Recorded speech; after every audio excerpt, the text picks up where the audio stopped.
how many Viking weapons am I carrying in this video? Oh, let's have a look.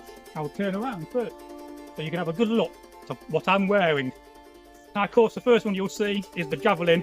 Very useful for throwing at the enemy. I have an axe. Not only a weapon, but a tool. Very essential for survival in the wilds, if you're on the march to a battle.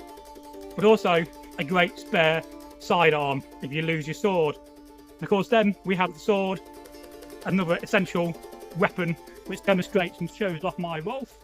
And as you go into battle, you'll try to intimidate the Saxons or the Normans by pushing the shield and screaming at the top of your voice, Viking! You know, you'll scream insults and you'll try to intimidate and frighten the enemy. I then, after this, have a sea axe. This is a blunt one for combat. Very useful. And I want it. You can hold it as a sidearm in your shield. Some reenactment societies don't like this idea anymore because they say it's unsafe. But I've always liked this idea of having my sea axe in my hand ready so I can whip it out. But I have one more weapon on me, which is concealed at the side, a sharp sea axe.